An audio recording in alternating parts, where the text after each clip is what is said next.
นะโมตัสสะภะคะวะโตอะระหะโตสัมมาสัมพุทธัสสะขอความนอบน้อมจงมีแด่องค์สมเด็จพระบรมศาสดาสัมมาสัมพุทธเจ้าพระธรรมและพระอริยสงฆ์สาวกทั้งหลายขอเจริญพรกับคณะศรัทธาญาติโยมสาธุชนทุกท่านวันนี้อาตมาภาพก็จะได้นำเอาเรื่องวาเสถะสามเณรและภาระทวาชะสามเณรซึ่งเป็นตอนที่สองมาอธิบายชี้แจงแสดงให้กับคณะศรัทธาญาติโยมสาธุชนทุกท่านดำเนินความว่าดูก่อนสามเณรทั้งสองเมื่อบุคคลทั้งสี่วรรณะรวมเป็นบุคคลได้สองจำพวกคือ 1. พวกที่ตั้งอยู่ในธรรมะดำวินยูชนย่อมติเตียน 2. พวกที่ตั้งอยู่ในธรรมะขาววินยูชนย่อมสรรเสริญเหตุไฉนพวกพราหมณ์จึงพากันอวดอ้างว่าพราหมณ์พวกเดียวเป็นวรรณะที่ประเสริฐที่สุดวรรณะอื่นเลวทรามพราหมณ์พวกเดียวเป็นวรรณะขาวพวกอื่นเป็นวรรณะดำพราหมณ์พวกเดียวบริสุทธิ์พวกอื่นนอกจากพราหมณ์ไม่บริสุทธิ์พราหมณ์พวกเดียวเป็นบุตรที่เกิดจากอุระเกิดจากปากพรหมมีกำเนิดมาจากพรหมพรหมเนรมิตเป็นทายาทของพรหมดังนี้เล่าท่านผู้รู้ทั้งหลายไม่รับรองถ้อยคำของพวกพราหมณ์ข้อนั้นเพราะเหตุอะไรเพราะเหตุว่าบรรดาวรรณะทั้งสี่พวกนั้นผู้ใดเป็นภิกษุสิ้นกิเลสและอาสวะแล้วสำเร็จพรหมจรรย์คือมรรคผลแล้วกระทำกิจที่ควรกระทำสำเร็จแล้วได้วางภาระบรรลุถึงประโยชน์ของตนแล้วสละเครื่องเกาะเกี่ยวในภพแล้วหลุดพ้นเพราะรู้โดยชอบแล้วผู้นั้นย่อมปรากฏว่าเป็นผู้เลิศกว่าบุคคลทั้งหลายโดยชอบธรรมไม่ใช่ปรากฏโดยไม่ชอบธรรมดูก่อนสามเณรทั้งสองเธอทั้งสองพึงรู้เถิดว่าธรรมะเท่านั้นเป็นของประเสริฐที่สุดในหมู่ชนทั้งในปัจจุบันและในอนาคตการดูก่อนสามเณรทั้งสองพระเจ้าประเสนที่โกศลทรงทราบแน่ชัดว่าพระสมณโคดมผู้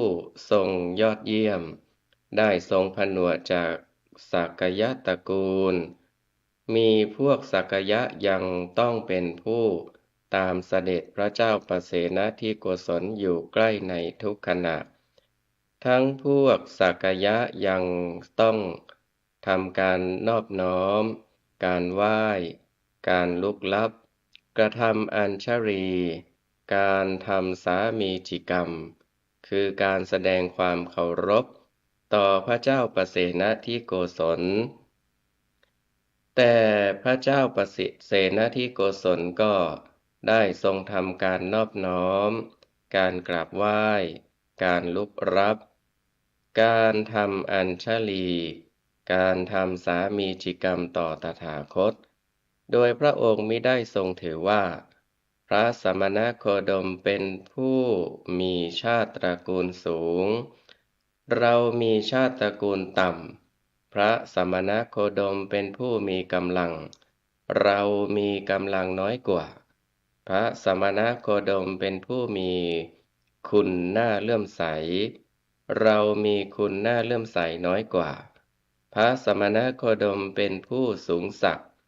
เราเป็นผู้ต่ำศักดิ์กว่าดังนี้แต่ที่แท้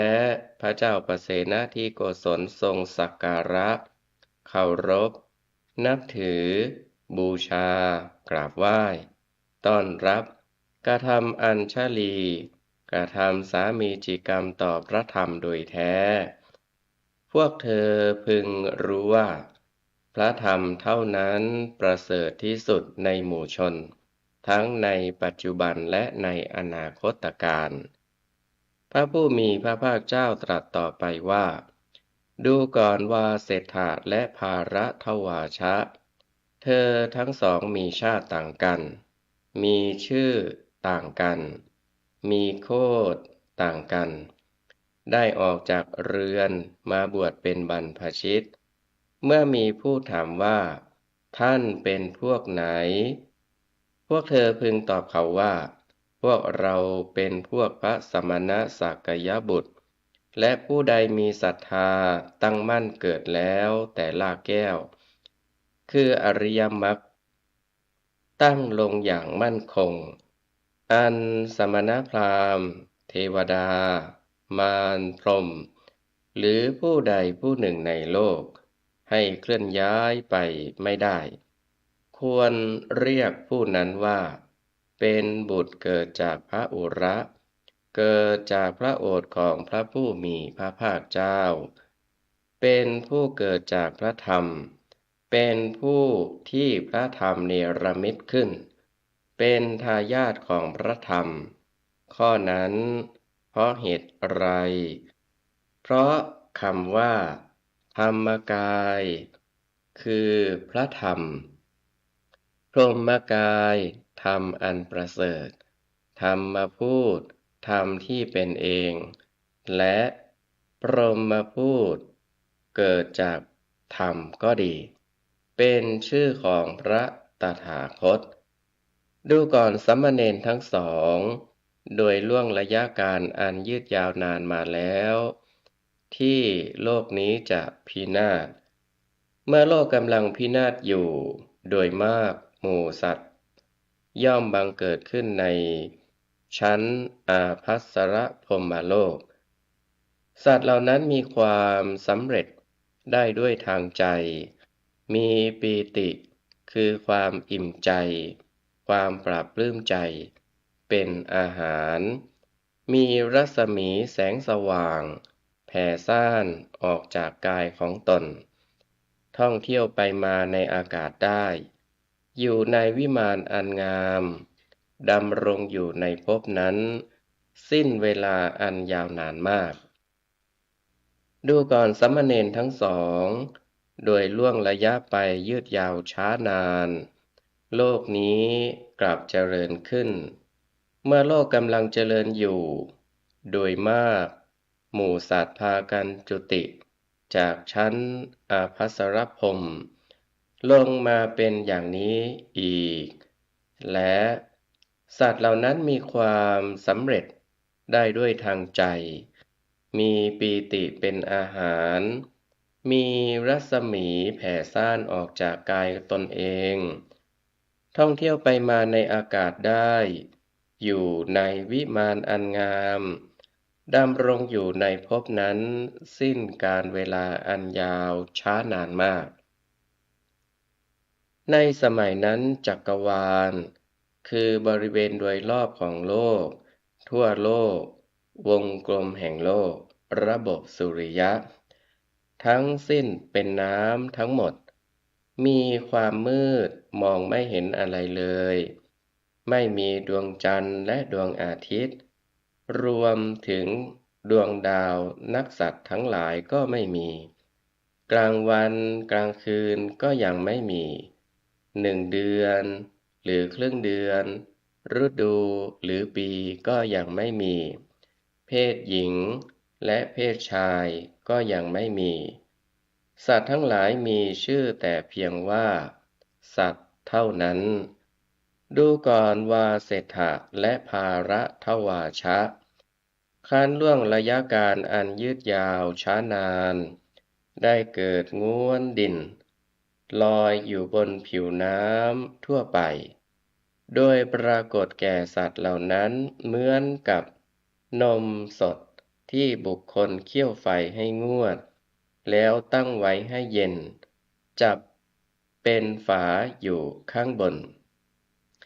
ง้วนดินนั้นมีสีสวยมีกลิ่นหอม รสดี มีสีเหมือนเนยใส หรือเนยข้นอย่างดีฉะนั้น และมีรสอร่อย เหมือนน้ำผึ้งที่ไม่มีโทษดูก่อนสามเณรทั้งสองต่อมามีสัตว์ผู้หนึ่งมีนิสัยอยากรู้กล่าวว่าท่านผู้เจริญทั้งหลายสิ่งที่ลอยอยู่นี้จะเป็นอะไรหนอเขาจึงใช้นิ้วมือช้อนง้วนดินขึ้นลองชิมดูง้วนดินนั้นได้ซาบซ่านไปทั่วสะพางกายจึงเกิดตัณหาคือความทะยานอยากขึ้นแม้สัตว์พวกอื่นก็พากันกระทำตามอย่างนั้นได้ใช้นิ้วช้อนง้วนดินขึ้นลองชิมดูง้วนดินได้ซาบซ่านไปทั่วสะพางกายทั่วตัวสัตว์เหล่านั้นจึงเกิดความอยากขึ้นและต่อมาสัตว์เหล่านั้นก็พยายามเพื่อจะปั้นง้วนดินให้เป็นคำๆแล้วนำมาบริโภคและในคราวที่สัตว์เหล่านั้นพยายามใช้มือปั้นง้วนดินให้เป็นคำๆนำมาบริโภคอยู่นั้นรัศมีคือแสงสว่างกายของสัตว์เหล่านั้นก็หายไปดวงจันทร์และดวงอาทิตย์ก็ปรากฏขึ้นมากลางวันและกลางคืนก็ปรากฏขึ้นเมื่อกลางวันและกลางคืนปรากฏขึ้นแล้ว1 เดือนและครึ่งเดือนก็ปรากฏขึ้นเมื่อ1 เดือนและครึ่งเดือนปรากฏขึ้นแล้วฤดูและปีก็ปรากฏขึ้นโลกนี้จึงได้กลับเจริญขึ้นมาอีกครั้นต่อมาสัตว์เหล่านั้นพากันรับประทานง้วนดินนั้นเป็นอาหารแล้วดำรงชีพอยู่ได้ตลอดกาลอันยืดยาวช้านานมากสัตว์เหล่านั้นจึงมีร่างกายแข็งแรงขึ้นทุกทีและมีผิวพรรณปรากฏแตกต่างกันไปคือสัตว์บางพวก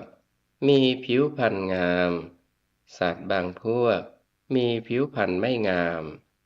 ในบรรดาสัตว์2 จำพวกนั้นสัตว์ที่มีผิวพรรณงดงามนั้นก็พากันดูหมิ่นดูแคลนสัตว์ที่มีผิวพรรณไม่งามว่าพวกเรามีผิวพรรณดีกว่าพวกท่านส่วนพวกท่านมีผิวพรรณเลวกว่าพวกเราเมื่อสัตว์2 พวกนั้นมีมานะคือถือตัวและดูหมิ่นเหยียดหยามกันเรื่องผิวพรรณเป็นสาเหตุง้วนดินนั้นก็หายไป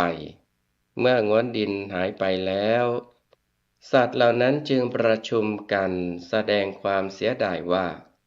รสอร่อยจังรสอร่อยจังแม้ถึงในปัจจุบันทุกวันนี้ก็เหมือนกันบุคคลเป็นจำนวนมากเมื่อได้รับประทานอาหารที่มีรสอร่อยดีอย่างใดอย่างหนึ่งจึงมักพูดว่ารสอร่อยจังรสอร่อยจังส่วนพวกพราหมณ์ระลึกได้ถึงเรื่องราวที่รู้กันว่าเป็นของดีเป็นของโบราณเท่านั้นแต่ไม่รู้ถึงความหมายแห่งเรื่องราวนั้นเลยดูก่อนว่าเศรษฐะและภารัตวาชะเมื่อง้วนดินหายไปก็มีกะปิดินเกิดขึ้นกะปิดินนั้นมีลักษณะเหมือนเห็ดและมีสีสวยมีกลิ่นรสดีมีสีเหมือนกับเนยใสหรือเนยข้นอย่างดีฉะนั้นทั้งมีรสอร่อยเหมือนกับน้ำผึ้งที่ไม่มีโทษสัตว์เหล่านั้นก็รับประทานกะบิดินเป็นอาหารดำรงชีพอยู่ได้ตลอดกาลช้านานสัตว์เหล่านั้นมีร่างกายแข็งแรงขึ้นทุกทีและมีผิวพรรณที่ปรากฏแตกต่างกันไปสัตว์บางพวกมีผิวพรรณงดงามสัตว์บางพวกมีผิวพรรณที่ไม่งาม ในบรรดาสัตว์ทั้งสองพวกนั้นสัตว์พวกที่มีผิวพรรณงามพากันดูหมิ่นสัตว์พวกที่มีผิวพรรณไม่งามว่าพวกเรามีผิวพรรณดีกว่าพวกท่านพวกท่านมีผิวพรรณเลวกว่าพวกเราเมื่อสัตว์ทั้งสองพวกนั้นเกิดทะนงตัวและดูหมิ่นกันเรื่องผิวพรรณเป็นสาเหตุกบิดินนั้นก็หายไปเมื่อกบิดินหายไปแล้วก็เกิดเครือดินขึ้นและเครือดินนั้นมีลักษณะคล้ายผลมะพร้าวเครือดินนั้นมีสีสวยมีกลิ่นหอมรสดีมีสีเหมือนเนยใสหรือเนยข้นอย่างดีและมีรสอร่อยเหมือนน้ำผึ้งคือน้ำหวานที่มีลักษณะข้นที่แมลงผึ้งเก็บสะสมเอามาจากดอกไม้ที่ไม่มีโทษดูก่อนสามเณรทั้งสองสัตว์เหล่านั้นก็ได้รับประทานเครือดินนั้นเป็นอาหารดำรงชีพอยู่ได้ตลอดกาลช้านานมากสัตว์เหล่านั้นจึงมีร่างกายแข็งแรงขึ้นทุกทีทั้งผิวพรรณก็ปรากฏมีลักษณะแตกต่างกันไปสัตว์บางพวกมีผิวพรรณงามสัตว์บางพวกมีผิวพรรณไม่งามในบรรดาสัตว์ทั้งสองพวกนั้นสัตว์พวกที่มีผิวพรรณงามก็พากันดูหมิ่นพวกที่มีผิวพรรณไม่งามว่าพวกเรามีผิวพรรณดีกว่าพวกท่านส่วนพวกท่านมีผิวพรรณเลวกว่าพวกเราเมื่อสัตว์ทั้งสองพวกนั้นเกิดทะนงตัวและดูหมิ่นกันเรื่องผิวพรรณเป็นสาเหตุเครือดินนั้นก็หายไปเมื่อเครือดินหายไปแล้วสัตว์เหล่านั้นได้มาประชุมกันและต่างก็บ่นถึงเครือดินว่าเครือดินได้เคยมีสำหรับพวกเราเดี๋ยวนี้บัดนี้เครือดินของพวกเราได้อันตรธานคือสูญหายไปหมดถึงแม้ในสมัยปัจจุบันทุกวันนี้ก็เหมือนกันบุคคลเป็นจำนวนมากพอได้รับทุกข์อย่างใดอย่างหนึ่งจึงมักบ่นกันว่าสิ่งของนี้ของพวกเราได้เคยมีแล้วบัดเดี๋ยวนี้แต่เดี๋ยวนี้บัดนี้สิ่งของนี้ของพวกเราได้สูญหายไปหมดแล้วส่วนพวกพราหมณ์เพียงระลึกได้ถึงเรื่องราวที่รู้กันว่าเป็นของดีเป็นของโบราณเท่านั้นแต่ไม่รู้ถึงความหมายแห่งเรื่องราวนั้นเลยพระผู้มีพระภาคเจ้าตรัสต่อไปว่าดูก่อนว่าเศรษฐาและภารัตวาชะเมื่อเครือดินหายไปแล้วก็มีข้าวสาลีเกิดขึ้นเองในที่ที่ไม่ต้องไถนาเป็นข้าวไม่มีเปลือกไม่มีรำไม่มีแกลบเป็นข้าวขาวมีกลิ่นหอมมีเมล็ดเป็นข้าวสารพวกสัตว์เหล่านั้นได้ไปเก็บข้าวสาลีที่มีเมล็ดสุกเองมาบริโภคและข้าวสาลีที่สัตว์เหล่านั้นเก็บมาบริโภคในเวลาเย็นก็งอกเมล็ดสุกขึ้นแทนที่เป็นปกติในเวลาเช้าข้าวสาลีที่สัตว์เหล่านั้นเก็บมาบริโภคในเวลาเช้าแต่พอถึงเวลาเย็นก็งอกเมล็ดสุกขึ้นแทนที่เป็นปกติดังเดิมไม่ปรากฏว่าข้าวสาลีพร่องไปเลยดูก่อนสามเณรทั้งสองพวกสัตว์เหล่านั้นบริโภคข้าวสาลีที่เกิดขึ้นเองในที่ที่ไม่ต้องไถนาพากันรับประทานข้าวสาลีนั้นเป็นอาหารดำรงชีพอยู่ได้ตลอดกาลช้านานและสัตว์เหล่านั้นจึงมีร่างกายแข็งแรงมากขึ้นทั้งผิวพรรณก็ปรากฏแตกต่างกันออกไปสตรี มีเพศหญิงปรากฏขึ้นและบุรุษมีเพศชายปรากฏขึ้นครั้นเพศหญิงและเพศชายเกิดขึ้นแล้วผู้หญิงก็จ้องดูผู้ชายอยู่เสมอและผู้ชายก็จ้องดูผู้หญิงอยู่เสมอเมื่อบุคคลทั้งสองเพศต่างจ้องดูกันอยู่เสมอความกำหนัดยินดีก็เกิดขึ้นความเร่าร้อนก็เกิดขึ้นในกายความ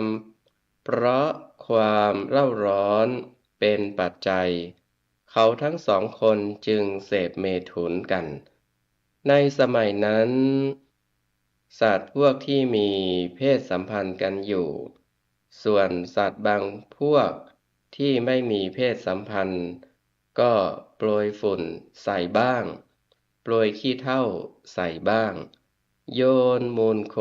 ใส่บ้างพร้อมกับพูดว่า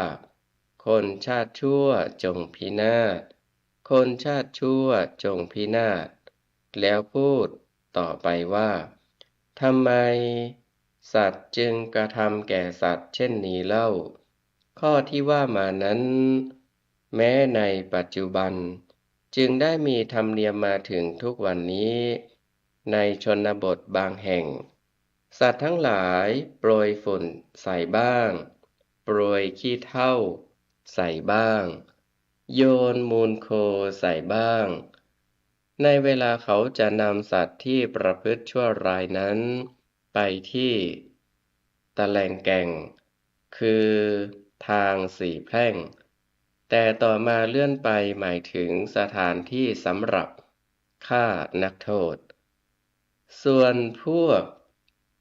พราหมณ์ระลึกได้ถึงเรื่องราวที่รู้กันว่า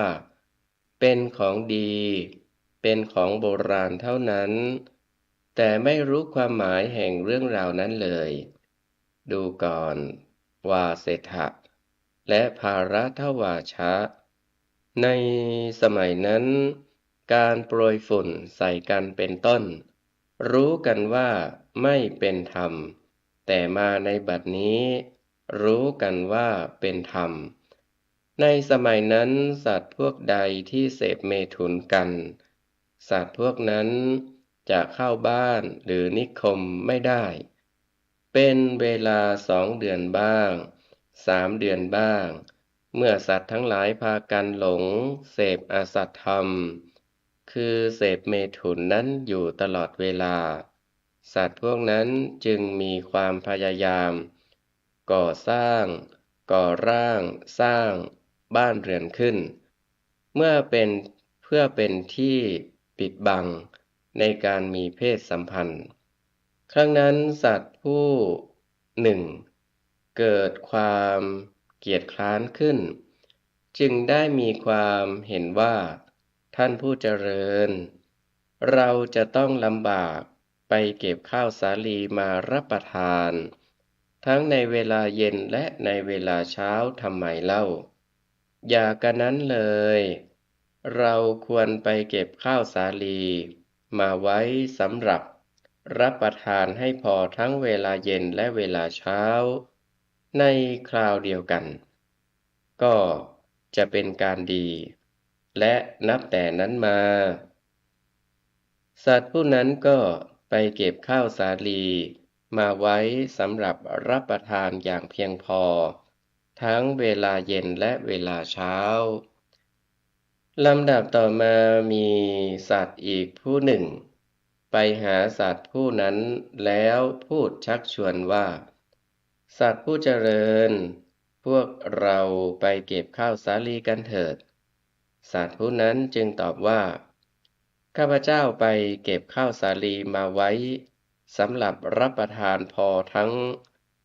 เวลาเย็นและเวลาเช้าในครั้งเดียวกันแล้วต่อมาสัตว์อีกผู้หนึ่งถือตามแบบอย่างของสัตว์ผู้นั้นเขาจึงไปเก็บข้าวสาลีมาไว้คราวเดียวพอสำหรับรับประทานได้2 วันการต่อมาก็มีสัตว์อีกผู้หนึ่ง เข้าไปหาสัตว์ผู้นั้นแล้วกล่าวชักชวนว่าสัตว์ผู้เจริญพวกเราไปเก็บข้าวสาลีกันเถิดสัตว์ผู้นั้นตอบว่าข้าพเจ้าไปเก็บข้าวสาลีมาไว้พอสำหรับรับประทานได้2 วันในคราวเดียวกันแล้วดูก่อนสามเณรทั้งสองครั้งนั้นสัตว์ผู้ที่ไปชักชวนจึงถือตามแบบอย่างของสัตว์ผู้นั้นเขาจึงไปเก็บข้าวสาลีมาไว้ให้มากกว่าสัตว์ผู้นั้นโดยเก็บในคราวเดียวพอสำหรับรับประทานได้4 วันต่อมาก็มีสัตว์อีกผู้หนึ่งเข้าไปหาสัตว์ผู้เก็บข้าวสาลีมาพอ4 วันแล้วกล่าวชักชวนว่าสัตว์ผู้เจริญพวกเราไปเก็บข้าวสาลีกันเถิดสัตว์ผู้นั้นตอบว่าข้าพเจ้าได้ไปเก็บข้าวสาลีมาไว้ในคราวเดียวพอสำหรับรับประทาน4 วันแล้วครั้งนั้นสัตว์ผู้นั้นถือเอาเป็นแบบอย่างนั้นบ้างจึงไปเก็บข้าวสาลีมาไว้ในคราวเดียวพอสำหรับรับประทานได้8 วันด้วยเห็นว่าเป็นการดีกว่าการไปเก็บทุกวันหรือทุก2 วันหรือทุก4 วันเพราะเหตุว่าที่พวกสัตว์เหล่านั้นได้เก็บข้าวสาลีมาสะสมไว้เพื่อบริโภคกันมากขึ้นข้าวสาลีนั้นจึงกลายเป็นข้าวมีรำห่อเมล็ดบ้างมีเปลือกห่อเมล็ดบ้างและต้นที่ถูกเก็บเกี่ยวแล้วก็ไม่กลับงอกขึ้นมาอีกทั้งยังได้มีรอยถูกเกี่ยวขาดเป็นตอนๆตั้งแต่นั้นมาจึงมีข้าวสาลีเป็นกลุ่มๆดูก่อนวาเสถะและภารทวาชะในครั้งนั้นสัตว์เหล่านั้นจึงประชุมกันแสดงความเสียใจต่อกันว่าท่านทั้งหลายผู้เจริญเดี๋ยวนี้ได้เกิดมีธรรมะที่เลวทรามปรากฏขึ้นในสัตว์ทั้งหลายแล้วเพราะเมื่อก่อนพวกเราเป็นผู้มีความสำเร็จทางใจเราคิดสิ่งใดก็ได้สมใจคิดพวกเรามีปีติเป็นอาหารมีรัศมีแผ่ซ่านออกจากกายตนเองท่องเที่ยวไปมาในอากาศได้อยู่ในวิมานอันงามดำรงชีพอยู่ตลอดการยืดยาวนานในการบางคราวโดยล่วงระยะการอันยืดยาวช้านานได้เกิดง้วนดินลอยขึ้นบนผิวน้ำเพื่อพวกเราง้วนดินนั้นมีสีสวยมีกลิ่นหอมรสดีพวกเราเอามือปั้นง้วนดินบริโภคอยู่รัศมีกายก็หายไปเมื่อรัศมีกายหายไปแล้วดวงจันทร์และดวงอาทิตย์ก็ปรากฏขึ้นเมื่อดวงจันทร์และดวงอาทิตย์ปรากฏขึ้นแล้วดวงดาวนักกษัตริย์ทั้งหลายก็ปรากฏขึ้นตามมาแล้วก็มีเกิดกลางคืนและกลางวันเกิดมีครึ่งเดือนและ1 เดือนและเกิดมีฤดูและปีตามมาโดยลำดับพวกเราทุกคนต่างบริโภคง้วนดินเป็นอาหารดำรงชีพอยู่ได้สิ้นการช้านานเพราะพวกเรามีอกุศลธรรมอันชั่วช้าเกิดขึ้นง้วนดินนั้นก็อันตรธานหายไปเมื่อง้วนดินหายไปแล้วจึงมีกบิดินคือสะเก็ดดินปรากฏขึ้นกบิดินนั้นมีสีสวยกลิ่นหอมรสดีพวกเราบริโภคกบิดินนั้นเป็นอาหาร ดำรงชีพอยู่ได้สิ้นการช้านานเพราะพวกเรามีอกุศลธรรมอันชั่วช้าเกิดขึ้นกบิดินนั้นก็หายไปเมื่อกบิดินหายไปแล้วจึงมีเครือดินคือเถาดินเถาไม้ปรากฏขึ้นเครือดินนั้นมีสีสวยมีกลิ่นหอมรสดีพวกเราบริโภคเครือดินนั้นเป็นอาหารดำรงชีพอยู่ได้สิ้นการช้านานเพราะพวกเรามีอกุศลธรรมอันชั่วช้าเกิดขึ้นเครือดินก็หายไปเมื่อเครือดินได้หายไปแล้วจึงมีข้าวสาลีปรากฏขึ้นในที่ที่ไม่ต้องไถนาเป็นข้าวที่ไม่มีรำไม่มีเปลือกเป็นข้าวขาวมีกลิ่นหอมมีเมล็ดเป็นข้าวสารข้าวสาลีที่พวกเราเก็บมาในเวลาเย็นก็กลับงอกขึ้นแทนที่เดิมในเวลาเช้าข้าวสาลีที่พวกเราเก็บมาในเวลาเช้าก็กลับงอกขึ้นแทนที่ในเวลาเย็นไม่เคยพร่องไปเลยพวกเรารับประทานข้าวสาลีที่เกิดขึ้นเองในที่ที่ไม่ต้องไถนานั้นเป็นอาหารดำรงชีพอยู่ได้สิ้นการช้านานแต่เพราะพวกเรามีอกุศลธรรมอันชั่วช้าเกิดขึ้นข้าวสาลีนั้นก็กลายเป็นข้าวมีรำหุ้มเมล็ดบ้างและมีเปลือกห่อเมล็ดบ้างแม้ต้นข้าวสาลีที่เกี่ยวแล้วก็ไม่งอกขึ้นมาแทนที่มีรอยเก็บเกี่ยวขาดเป็นตอนๆข้าวสาลีจึงได้ปรากฏเป็นกลุ่มๆขึ้นมาเมื่อเป็นเช่นนี้พวกเราควรจะแบ่งข้าวสาลีและปักปันเพื่อแบ่งเขตแดนกันครั้นพวกสัตว์เหล่านั้นกล่าวกันดังนี้พวกเขาจึงแบ่งข้าวสาลีและปักปันเขตแดนกันดูก่อนวาเสถะและภารัทวาชะครั้งนั้นเมื่อสัตว์ผู้หนึ่งเป็นผู้มีความโลภรักษาส่วนของตนไว้แต่เขาไปขโมยเก็บเอาส่วนของคนอื่นที่เจ้าของไม่ได้ให้มาบริโภคสัตว์ทั้งหลายจึงช่วยกันจับสัตว์ผู้มีความโลภนั้นไว้แล้วได้กล่าวตักเตือนว่า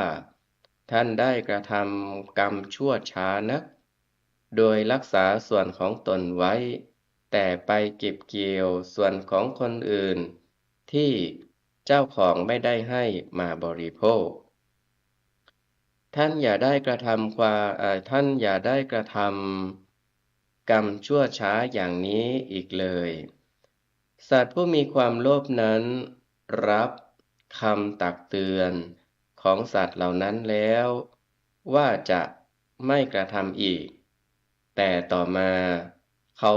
ก็ได้ทำการขโมยอีกเป็นครั้งที่สองและที่สามสัตว์เหล่านั้นจึงพากันจับสัตว์ผู้มีความโลภนั้นแล้วได้กล่าวตักเตือนอีกแต่ในครั้งที่สามนี้เมื่อสัตว์ที่มีความโลภถูกจับได้อีกและได้รับฟังคำตักเตือนแล้วแต่ได้มีสัตว์พวกหนึ่งใช้มือตบบ้างต่อยบ้างพวกหนึ่งขว้างด้วยก้อนดินพวกหนึ่งตีด้วยท่อนไม้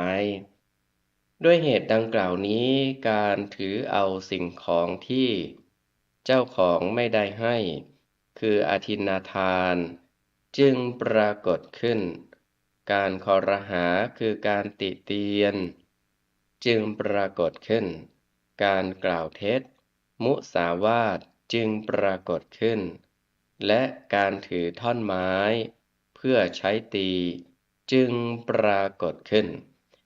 ในครั้งนั้นพวกสัตว์ผู้ใหญ่ที่เป็นผู้ประเสริฐ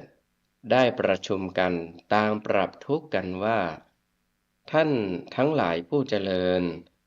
การถือเอาสิ่งของที่เจ้าของไม่ได้ให้จักปรากฏขึ้น การติเตียนจักปรากฏขึ้น การกล่าวเท็จจักปรากฏขึ้น และการถือท่อนไม้จักปรากฏขึ้น เพราะความชั่วช้านั้นเกิดขึ้นในสัตว์ทั้งหลาย อย่ากันนั้นเลย พวกเราจักตั้งสัตว์ผู้หนึ่งขึ้นไว้ ให้เป็นผู้มีหน้าที่ว่ากล่าวตักเตือนผู้ที่ควรถูกว่ากล่าวตักเตือนได้โดยชอบ ให้เป็นผู้ติเตียนผู้ที่ควรถูกติเตียนได้โดยชอบ ให้เป็นผู้ขับไล่ผู้ที่ควรถูกขับไล่ได้โดยชอบ ส่วนพวกเราจักได้จัดการแบ่งการปันข้าวสาลีให้แก่ท่านผู้นั้นครั้นแล้วสัตว์เหล่านั้นจึงได้พากันไปหาสัตว์ผู้ที่มี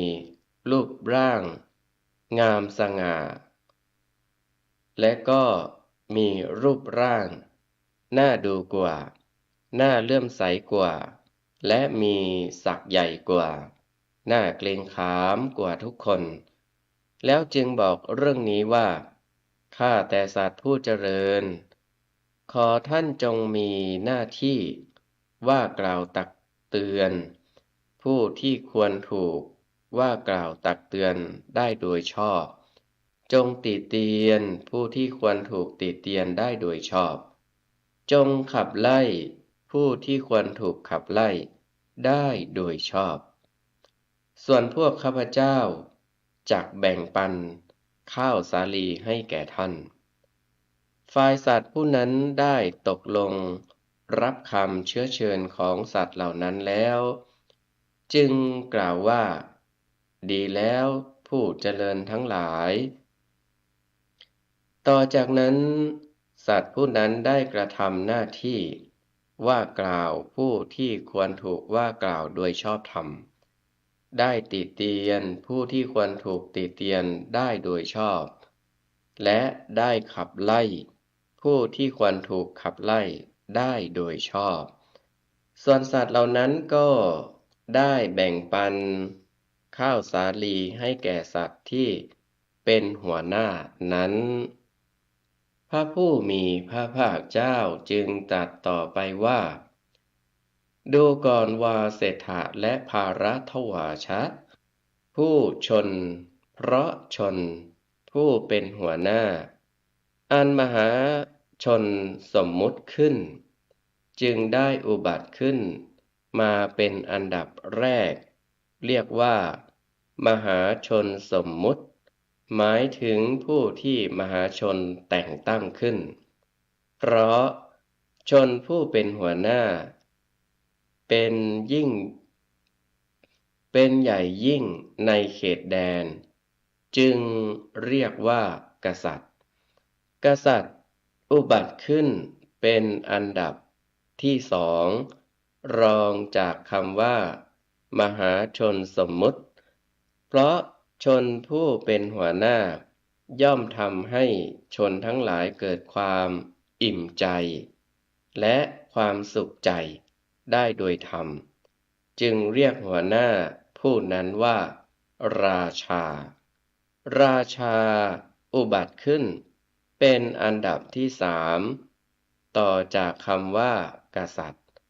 ดูก่อนวาเสถะและภารัตวาชะด้วยเหตุผลดังที่กล่าวมาการบังเกิดขึ้นแห่งหมู่กษัตริย์นั้นมีขึ้นได้เพราะเรื่องราวที่รู้กันว่าเป็นเลิศเป็นของเก่าส่วนเรื่องของสัตว์เหล่านั้น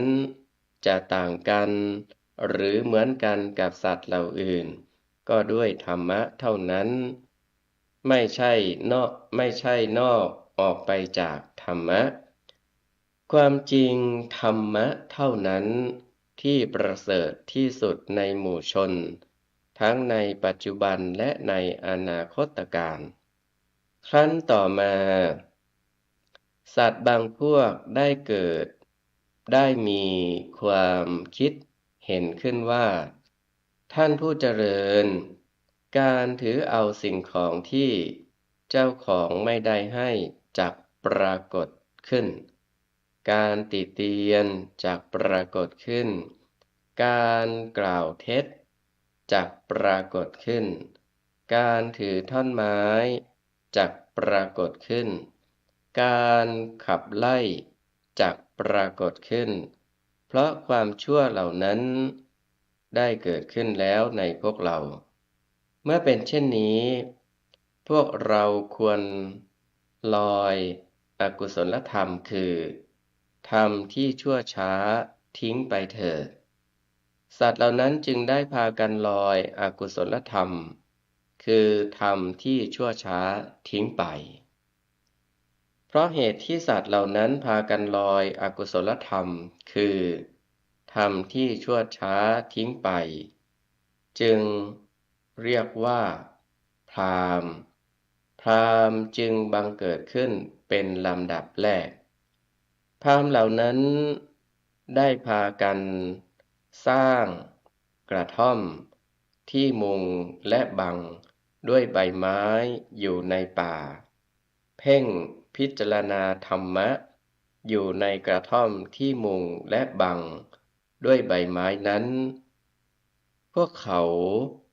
ไม่มีการหุงต้มและไม่มีการตำข้าวในเวลาเย็นและในเวลาเช้าพวกเขาพากันเที่ยวแสวงหาอาหารตามหมู่บ้านตำบลและในเมืองเพื่อนำมาบริโภคในเวลาเย็นและในเวลาเช้าครั้นเขาเหล่านั้นได้อาหารแล้ว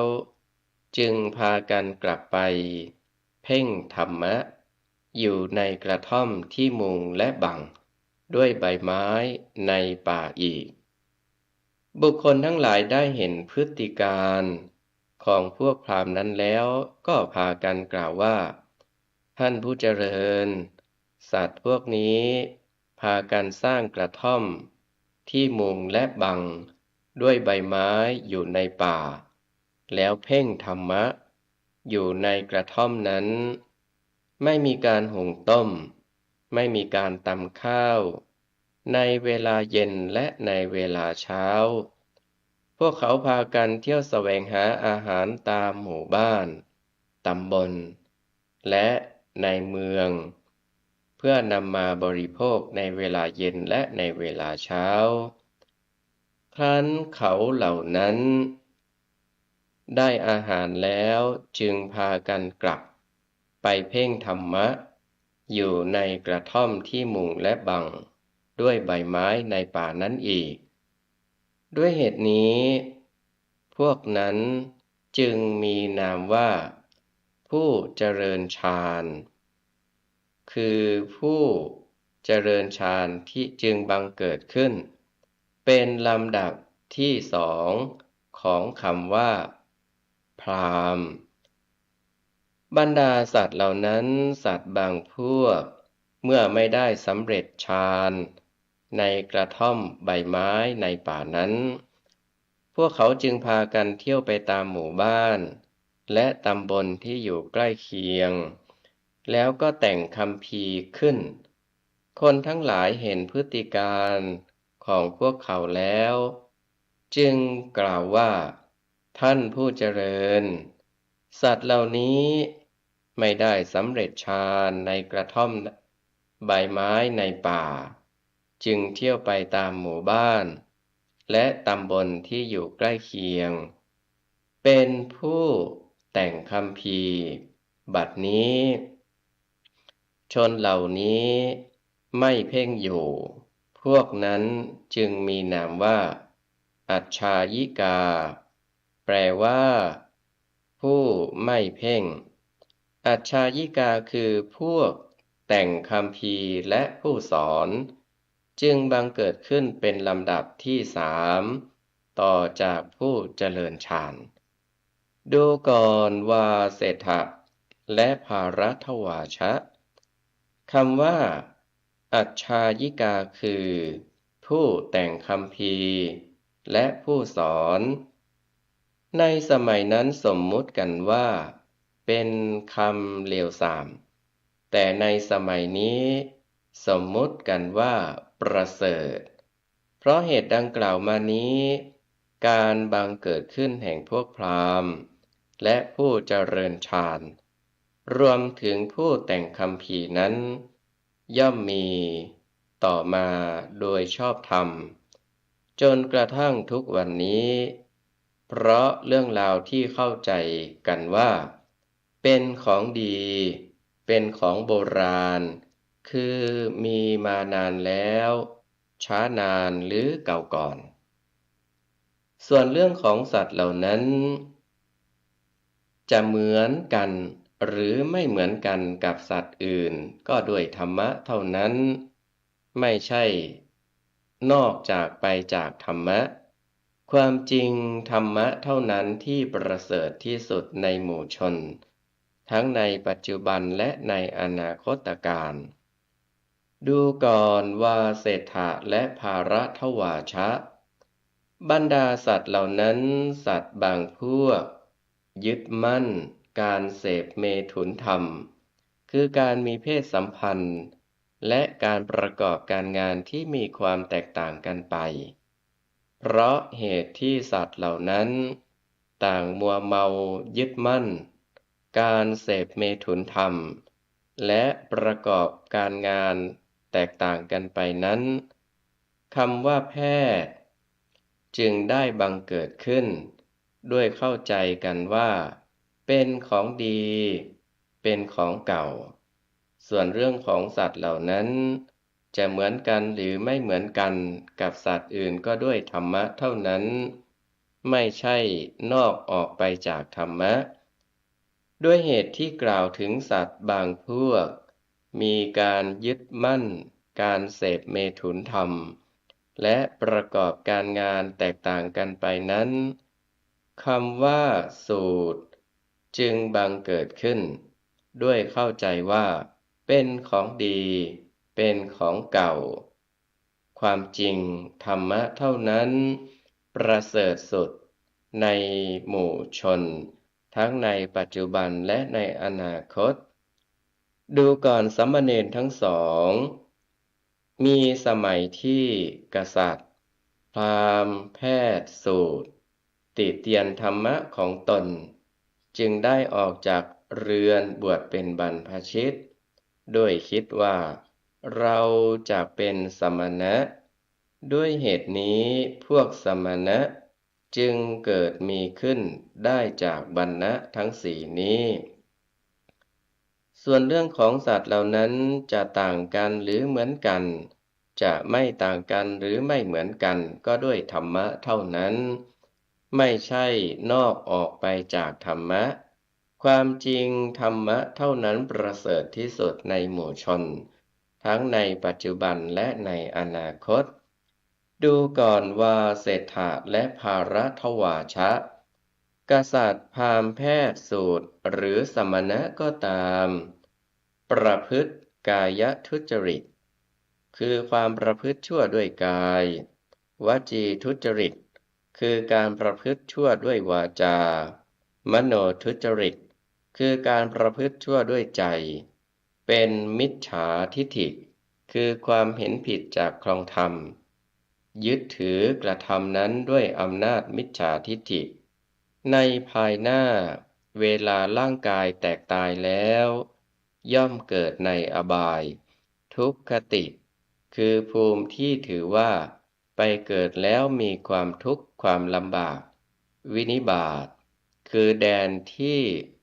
เป็นที่ตกไปพินาศย่อยยับ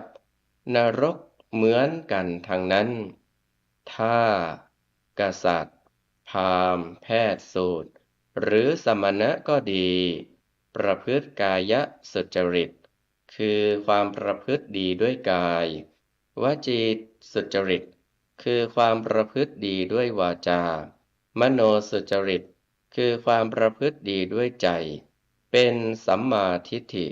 คือความเห็นถูกตามครองธรรม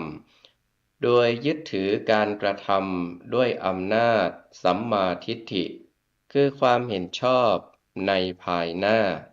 การที่ร่างกายแตกตายแล้วย่อมเกิดในสุคติโลกสวรรค์เหมือนกันทั้งนั้นเมื่อกษัตริย์พราหมณ์แพทย์สูตรหรือสมณะก็ดีมีปกติทำกรรมทั้งสองอย่างคือทั้งสุจริตและทุจริตด้วยกายด้วยวาจาด้วยใจมีความเห็นเจือปนกันยึดถือการทำด้วยอำนาจความเห็นเจือปนกันแล้วในภายหน้าการที่ร่างกายแตกตายไปย่อมต่างย่อมได้รับสุขบ้างและทุกข์บ้างเหมือนกันทั้งนั้นดูก่อนว่าเศรษฐะและภารัทวาชะกษัตริย์พราหมณ์แพทย์หรือสูตรก็ดีสำรวมกายวาจาใจอาศัยการเจริญปฏิบัติโพธิปักขิยธรรมคือทำเป็น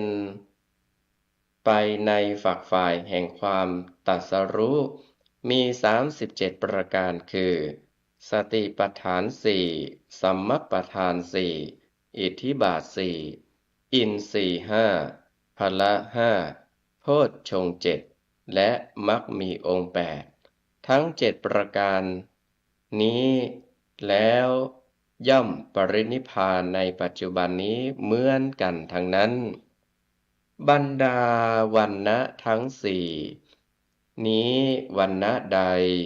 เป็นภิกษุสิ้นอาสวะคือกิเลสที่หมักดองอยู่ในสันดานแล้วสำเร็จพรหมจรรย์แล้วมีกิจที่ควรกระทำได้กระทำสำเร็จแล้ววางภาระของหนักได้แล้วได้รับประโยชน์ของตนโดยลำดับแล้วหมดเครื่องเกาะเกี่ยวในภพแล้วหลุดพ้นแล้วเพราะรู้โดยชอบวรรณะนั้นปรากฏว่าเป็นผู้เลิศกว่าบุคคลทั้งหลายโดยชอบธรรมอย่างแท้จริงมิใช่นอกไปจากธรรมะเลยความจริงธรรมะเท่านั้นประเสริฐที่สุดในหมู่ชนทั้งในปัจจุบันนี้และในอนาคตการดูก่อนว่าเศรษฐะและภารัทวาชะแม้สนังกุมารพรหมได้กล่าวคาถาไว้ว่ากษัตริย์เป็นผู้ประเสริฐที่สุดในหมู่ชนผู้รังเกียจด้วยโคตรท่านผู้ถึงพร้อมด้วยวิชชาและจรณะเป็นผู้ประเสริฐที่สุดในหมู่เทวดาและมนุษย์ก็คาถานี้สนังกุมารพรหมร้อยกลองไว้ถูกต้องแล้วไม่ผิดกล่าวไว้ถูกแล้วไม่ผิดประกอบด้วยประโยชน์มิใช่ไร้ประโยชน์ตถาคตเห็นดีด้วยถึงแม้ตถาคตก็กล่าวอย่างนี้เหมือนกัน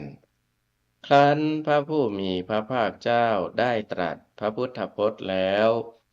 ว่าเศรษฐสามเณร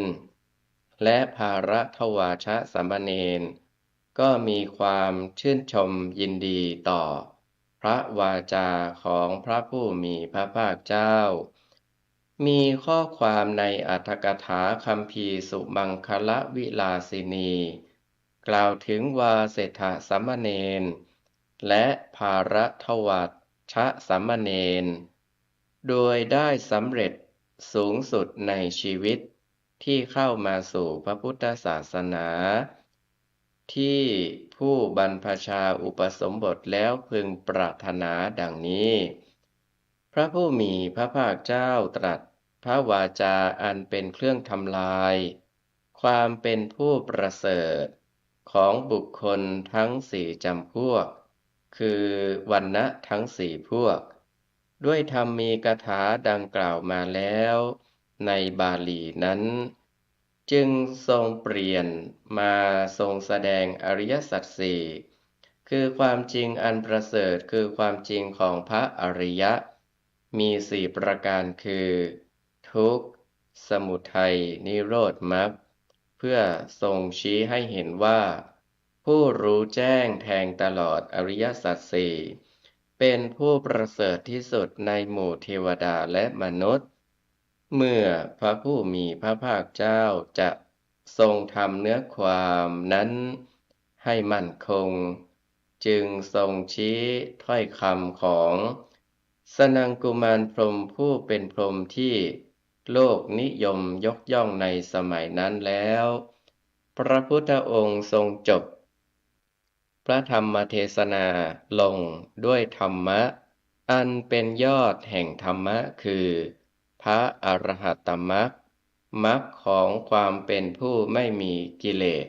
หรือความเป็นพระอรหันต์ครั้นว่าเศรษฐสามเณรและภารัตวาชสามเณรได้ฟังแล้วก็พากันชื่นชมยินดีทั้งยังได้กล่าวชมเชยพระภาสิทธิ์ของพระผู้มีพระภาคเจ้าว่า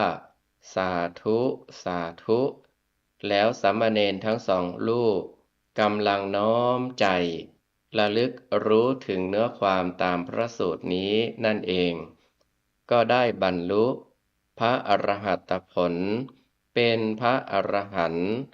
พร้อมทั้งปฏิสัมภิทาคือปัญญาแตกฉานหรือความรู้แตกฉานสี่ประการได้แก่ 1. อัฏฐปฏิสัมภิทาปัญญาแตกฉานในอัตถ์เนื้อความผล 2. ธรรมปฏิสัมภิทาปัญญาแตกฉานในธรรมคือเหตุ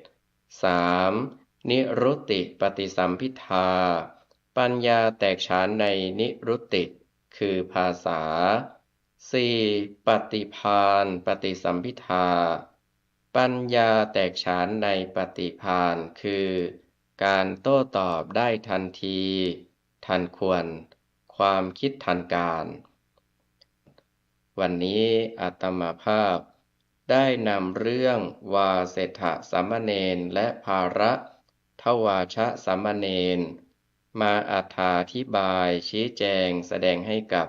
ญาติโยมสาธุชนทุกท่านก็สมควรแก่เวลาขออำนาจคุณพระศรีรัตนตรัยคือคุณของพระพุทธเจ้าคุณของพระธรรมคุณของพระสงฆ์ตลอดจนบุญกุศลที่ญาติโยมสาธุชนทุกท่านได้ประพฤติปฏิบัติสั่งสมมาจงเป็นตบะเป็นเดชะ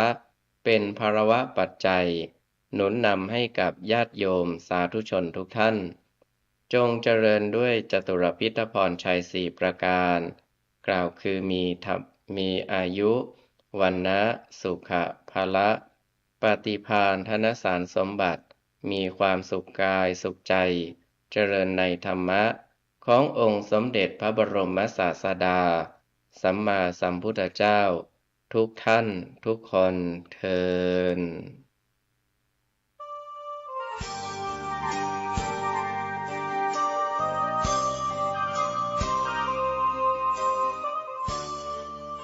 ข่าวสารเพื่อการประชาสัมพันธ์กำหนดการฟังเทศรายการรถด่วนขบวนพิเศษในฤดูกาลเข้าพรรษาประจำปีพุทธศักราช 2567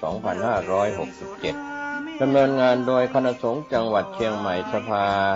นักธรรมจังหวัดเชียงใหม่พุทธสมาคมจังหวัดเชียงใหม่ยุวพุทธิกสมาคมจังหวัดเชียงใหม่สภาวัฒนธรรมอำเภอเมืองเชียงใหม่มูลนิธิพุทธสมาคมชมรมอนุรักษ์วัฒนธรรมประเพณีท้องถิ่นเชียงใหม่ชมรมลูกเสือชาวบ้านจังหวัดเชียงใหม่ทสปช.อำเภอเมืองเชียงใหม่จัดกิจกรรมประจำปีดำเนินงานโดยคณะกรรมการบริหารงานกลุ่มหนุ่มสาวจังหวัดเชียงใหม่รถด่วนขบวนที่ 12 พฤหัสบดีที่ 10 ตุลาคม เคลื่อนไปยังวัดศรีโสดาพระอารามหลวงตำบลสุเทพอำเภอเมืองเชียงใหม่จังหวัดเชียงใหม่ 20 นาฬิกาฟังพระธรรมเทศนา1 กันดำเนินงานโดยคณะสงฆ์จังหวัดเชียงใหม่องค์กรเครือข่ายชาวพุทธจังหวัดเชียงใหม่งานนี้ดำเนินงานโดยคณะกรรมการบริหารงานกลุ่มหนุ่มสาวจังหวัดเชียงใหม่ก็เชิญท่านผู้ที่สนใจจะได้เดินทางไปร่วมฟังเทศน์บำเพ็ญกุศลกับรายการรถด่วนขบวนพิเศษทั้ง3 ขบวนตั้งแต่ขบวนที่1จนถึง13ได้บุญได้กุศลจากการฟังธรรมบำเพ็ญบุญบารมีในช่วงเทศกาลเข้าพรรษาและออกพรรษาได้บุญโดยทั่วหน้ากันสวัสดีครับ